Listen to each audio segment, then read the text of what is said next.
Hello aspirants, అందరూ ఎలా ఉన్నారు? సో ఈరోజు మనము ఫారెస్ట్ సెక్షన్ ఆఫీసర్లో జనరల్ ఫారెస్ట్రీ యొక్క రివిజన్కై మనము ఒక ఇనిషియేటివ్ క్వశ్చన్ అనే ఒక ఇనిషియేటివ్ తీసుకొచ్చాం. అందులో నేను మిమ్మల్ని క్వశ్చన్స్ అడుగుతాను, అలానే మీరు కూడా నా కమెంట్ సెక్షన్లో కొన్ని క్వశ్చన్స్ అడగాలి అని చెప్పాను. సో నేనైతే ఎస్టర్డే ఒక వీడియో చేశాను. చాలా మంచి క్వశ్చన్స్ అడిగానండి. కరెంట్ అఫేర్ ఓరియంటెడ్లో అన్ని ఎగ్జామ్స్కి ఇంపార్టెంట్, ఆ మాత్రం ఇన్ఫర్మేషన్ అయితే మనకు తెలిసి ఉండాలి. సో ఈరోజైతే సెకండ్ వీడియో చేస్తున్నాను యూనిట్ 11 పైన. ఓకే, కానీ ఒక సజెషన్ అయితే ఇవ్వాలనిపిస్తుంది అందరికీ, ఎవరైతే చూస్తున్నారో వాళ్ళందరికీ. మనమైతే యూట్యూబ్లో స్క్రోల్ చేస్తూ ఉంటాము, చాలా వీడియోస్ చూస్తాము. So much we are feeding into our brain.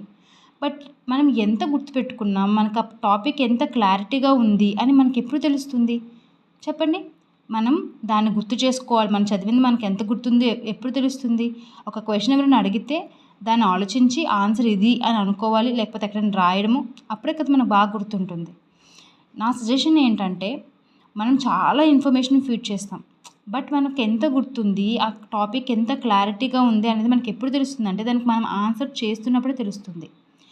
ఒక వ్యక్తి 100 క్వశ్చన్లు చదివేశాడు, కానీ దేనిపైన క్లారిటీ లేదనుకోండి, ఎగ్జామ్లో వాడు స్కోర్ చేయలేడు. ఇంకొక వ్యక్తి చదివిన 10 క్వశ్చన్లే, కానీ చాలా క్లారిటీ ఉంది, చాలా బాగా గుర్తుంది, అప్పుడు ఈజీగా వాడు ఆన్సర్ చేస్తాడు, అట్లీస్ట్ ఒక 5 క్వశ్చన్స్కైనా, right? So make use this platform to share your knowledge, not just only consuming, sometimes we need to give also. అప్పుడే మనం ఎదుగుతాం లైఫ్లో కూడా. సో మన క్వశ్చన్ ఆర్లో అయితే ఫస్ట్ క్వశ్చన్ ఏంటంటే, మనకి ప్రాణ పోర్టల్ అని చెప్పేసి ఒక పోర్టల్ ఉంది, దేనికి సంబంధించింది? అట్ ద సేమ్ టైం మనకి పిఎం ప్రణామ్ అని చెప్పి ఇంకొక ఇనిషియేటివ్ ఉంది, అది దేనికి సంబంధించిందో నాకు కమెంట్ సెక్షన్లో చెప్పండి. అలానే మనకి వరల్డ్ ఎయిర్ క్వాలిటీ ఇండెక్స్ అనేది ఎవరు రిలీజ్ చేస్తారు, అండ్ అది ఏ పారామీటర్ని కన్సిడర్ చేస్తుంది?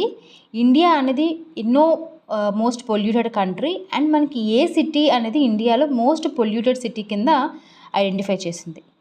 And next question is mission life అంటే ఏంటి, ఎప్పుడు తీసుకొచ్చారు, ఆ ప్రోగ్రామ్ ఏంటనేది చెప్పండి. దెన్ ఆపరేషన్ ఒలీవియా దేనికి సంబంధించింది, అది ఎవరు చేస్తారు? వరల్డ్ ఎన్విరాన్మెంట్ డే ఎప్పుడు సెలబ్రేట్ చేసుకుంటాం, అండ్ దాని యొక్క థీమ్ ఏంటి? నేషనల్ క్లీన్ ఎయిర్ ప్రోగ్రామ్ అనేది 2019లో తీసుకొచ్చాం, అండ్ రీసెంట్గా మనం దాని టార్గెట్ అనేది ఏ ఇయర్కి ఇంక్రీజ్ చేసాం, ఎంత పర్సంటేజ్ PM 2.5 అండ్ PM 10 అనేది డిక్రీజ్ చేయాలి, బై విచ్ ఇయర్ అది ఎక్స్టెండ్ చేసాము. సో రీసెంట్గా కరెంట్ అఫైర్స్లో ఉంది, అది ఏ ఇయరో చెప్పండి. ఎయిర్ క్వాలిటీ ఇండెక్స్ని ఎవరు ఇంప్లిమెంట్ చేస్తారు?